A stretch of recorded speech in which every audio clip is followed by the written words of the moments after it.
Hey, what's up, guys? I just wanted to kind of go through how to build a 30 by 40 garage, something simple. Um, this picture that you're looking at right here, this is my slab. I did not do this myself. I had that professionally done. I would highly recommend you do that too, um, unless you have just a ton of equipment and people around. But I'll just kind of go through step by step and kind of show you the way I did things. All right.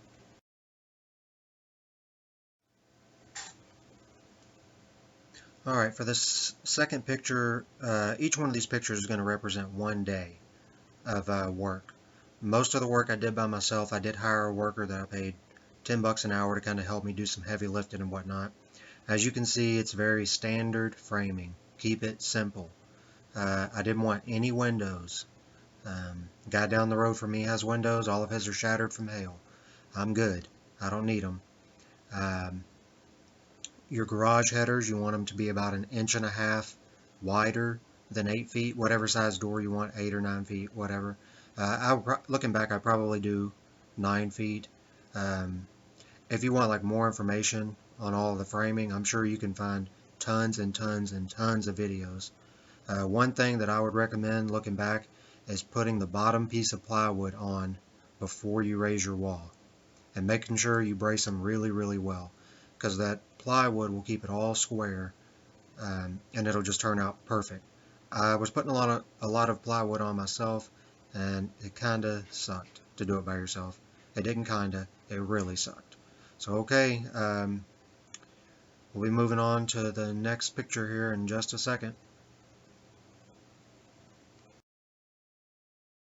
And here's the my second day of working, and I did this all by myself with no help. As you can see, it's just standard 2x4 construction, 16 inches on center. Keep it simple. Uh, Treated bottom plate, double top plate. Um, Everything feels very wobbly at this point, but just stay strong. Everything's going to get together. All right, let's go to the next one.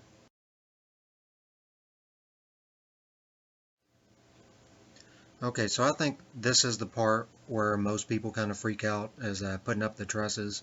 I know for me it was probably the most daunting task, and looking back, it really wasn't bad at all. I'm 5'8", 170 pounds. My helper's about 5'9", 140 pounds. We put these all up in one day. We put that layer of plywood you see on the bottom, we put that all up in one day. Now things are kind of starting to take shape. Everything's getting quite a bit stronger. Um, the easiest way to put these on is to put them on upside down, like the sharp point is facing the ground, and then you just flip them up, and then have all of your blocking cut. Ours was 2 feet on center, so your blocking is going to be 22.5 inches.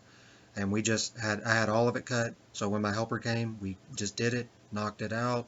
We put bracing underneath it, just one by, and everything turned out beautiful. So I know this is probably the biggest part where people get intimidated, but you shouldn't. It is not the hardest part at all. Hardest part is coming up next, so stay tuned. This is your hardest part. I thought by far the hardest part. You're going to want two people. Um, I did, it's a little bit above 5/8 sheathing, and boy is it heavy. And I'm living out in windy ass Kansas, so it's tough. I had a guy on the ground, he'd hand them up to me, and I kind of scoot them into place. And make sure you have a framing nailer or a siding nailer, whatever you want to use. Do not even think about trying to do this by hand, because you're just going to kill yourself. So just buy your equipment, and it'll save you money in the long run, big time. So let's go on to the next one.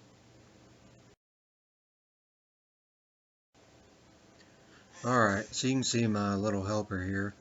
This is when we have all the sheathing done. And this is really when you find out how true your framing has been. Uh, Obviously, you want your wall 16 inches on center. If you do 2x6s, you can do 24 inches on center. But your roof trusses are almost always going to be 2 feet on center if you're doing a shingle roof, which I was and I recommend doing it. It's cheap, you can do it really quick, you don't need very much help. Um,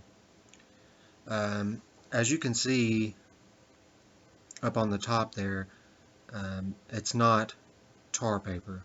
And that's one thing I would never, ever, ever use. Don't ever use tar paper. It sucks. If you have to leave it out for an extended period of time, it's going to get blown away. What I used was the Grace Triflex, and it's absolutely amazing. I mean, you just get, it's basically synthetic tar paper. You get 1 or 2 staples in this stuff, and it is just solid. So I could not recommend it highly enough. Absolutely wonderful. Um, so the next thing will be to start the shingling. And really what I used my helper for on that, he came out for 4 days with the roof trusses, the plywood, and the shingling is what I had him out for. And so I just got him to load up as many bundles of shingles as he could do reasonably, because he's only one person, in one day, which ended up being about 50 bundles or so. So that's the hardest part. Once they're up there, you can kind of do your thing. And like I said in the video before, again, use your nail guns. Don't try to do this by hand. Alright, to the next one. Okay guys, so as you can see, I just took a couple pictures. It was really difficult for me. I really wanted to take a video of each step, but basically my wife was due with our baby. I'm trying to get this done before he got here. Thank goodness I did. He's born now. Everything is beautiful. But so I was really only able to take pictures, and I know it's not ideal, but if it can give you guys like just some inspiration and some ideas on how to do things, and you can do it yourself, save a lot of money. That's, you know, that's basically just what I'm going for here. To shingle is so simple. It is ridiculous. I don't even understand why anyone would pay anybody to shingle their house, because it's, or garage or whatever. But this is so simple. You basically want a starter row. So you just basically, you cut the shingle in half where the tar paper is on the bottom. So that first layer has something to stick to, and the water sheds away and doesn't go in between the shingles. As you can see, you want to stagger them. Like, it just depends on the manufacturer of your shingles. I used Owens Corning architectural shingles. I have them on my house. I love them, so I used them here. As you can see, you just want to stagger that pattern. For Owens Corning, I believe it's 5 5/8 inch. You can stagger it. I staggered mine a little bit more, and then you just keep going. You just go. Easiest way is to start like a step stool and then go right across the sides. And if you have somebody helping you load them up, that's wonderful as well. You're gonna need a lot of nails, so just go ahead and get on Amazon and buy you a box of the coil nails. And at the end of the video, I'll kind of show how much I spent on everything, and I think you'll probably find it's extremely reasonable. Okay, so here goes the next one. So here I am. I'm back on my own. My helper was only here for the first half of the roof, and then he basically had some stuff he had to go do, so I'm back on my own. I got as you can see, I got everything shingled. Like I said, it's extremely simple. There's tons of videos out there if you need more detail, but there's really, really nothing to it. The hard part is just getting started. I did use the Lowe's house wrap on my house. I used the Tyvek, which it definitely is a superior product. Don't get me wrong. But for this one, you'll see with the type of siding I have, there's not very much water that gets behind it, so I wasn't too concerned, and I had this left over, so I just wanted to go ahead and use it. With house wrap, you know, it's self-explanatory. You put it on the bottom, and you want it to just overlap, and then you want to tape every seam that you have with the house wrap tape. Everything with that is very, very straightforward. If I could recommend something, I had a hammer stapler. I would recommend just going ahead and splurging for the $30 and buying an air stapler, because it's just so much easier because you're always having to hold on to that paper, and doing it by yourself, especially in windy conditions, isn't very much fun. So um, it's, again, another simple step, and I'm just trying to break these down as simple as I can for you guys so you can just not be so overwhelmed with the project and just take it step by step. And like I said, this is, I believe this was like my 8th day, 7th or 8th day, so it's rolling now. Alright guys, for this next one, I wanted to get into my siding. When I remodeled my house, I was kind of in between the LP Smart siding and the Hardy board siding, and I am 1000% in favor of the LP Smart siding. It is phenomenal. I mean, this stuff, it is very reasonably priced. Once you get it nailed in with a staple, with a siding gun, you aren't going to have any problems. I believe it's rated to 110 miles an hour winds.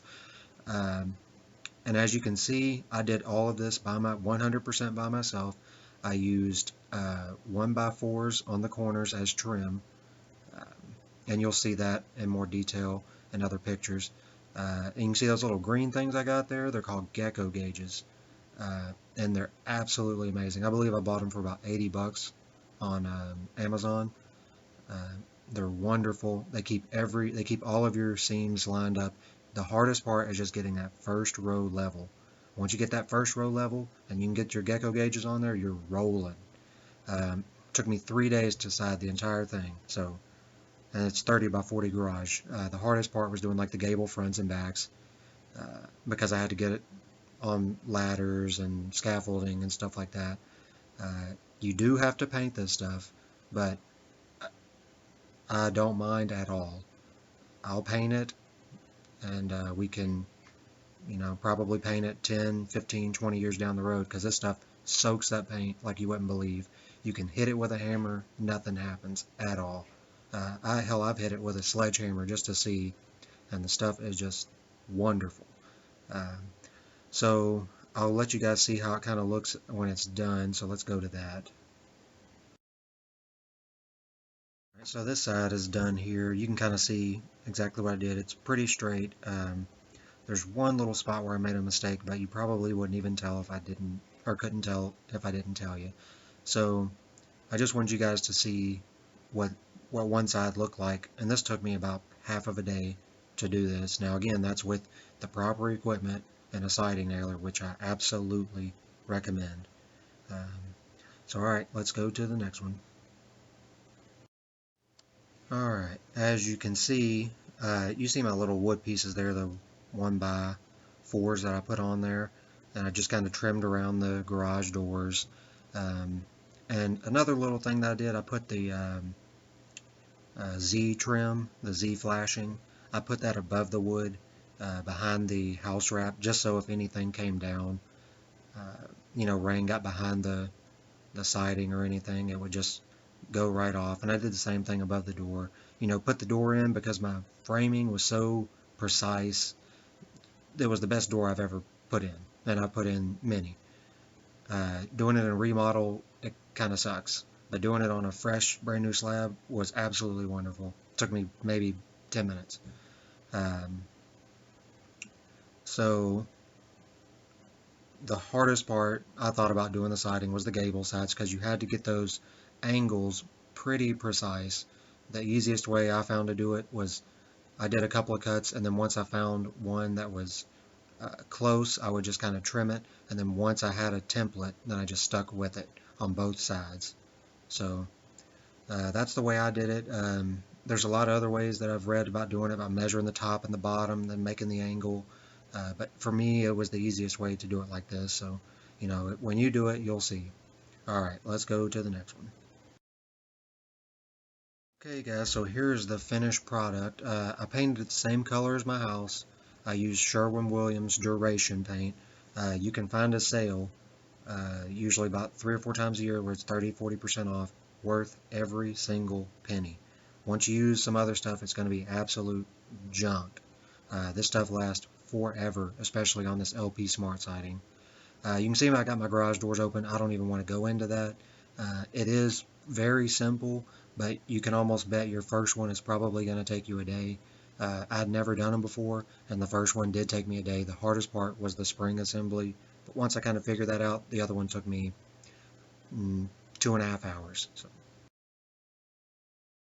And here's a picture of the back. I painted my trim white. You can see my corners are white. I'm going to go back and paint those gable ends, or excuse me, the rafters right there. I'm going to go back and paint those, but that's just to give you an idea what it looks like. And here are the hurricane ties, rafter ties, whatever you want to call them. I got 50 of them on Amazon for about 25 bucks. They're very, very strong.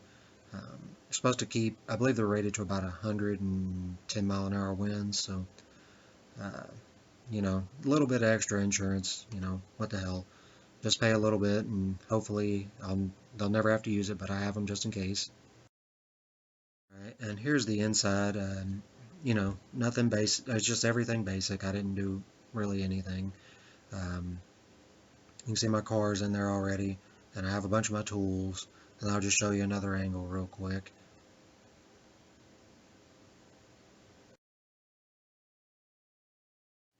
Alright, and this is just another angle so you can see how everything goes. You can see there's some bracing on the top, and I used a lot of plywood for the bracing in the middle, and also you can use that as storage space as well.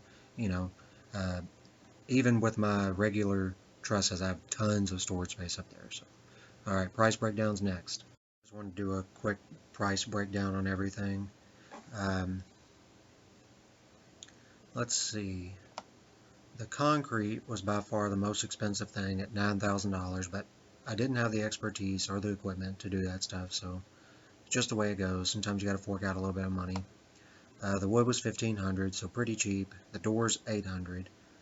The shingles were $1,200. The siding was $1,200. The trusses were $2,000. The paint was $350. The Sherwin-Williams paint, that's what you want. Electrical, I have a 100 amp breaker box out there. I got some 4-gauge wire and some 12-2 I had to buy, so it was $250. Miscellaneous $1,000. You're probably going to have something that's going to break, so just bet on that. And your help as well. I paid $280 for help, so that's a total, absolute total of $17,300. I had a friend who had one built similar to mine, cost her 50 grand. So you can save a lot just by doing it yourself. If you guys have any questions at all, you can holler at me. I'm usually get on probably at least once or twice a week. And man, I love it. I love it. I went into this project not sure if I could do it, but it took me about 12 days. Totally off work though and dedicated. So good luck, guys.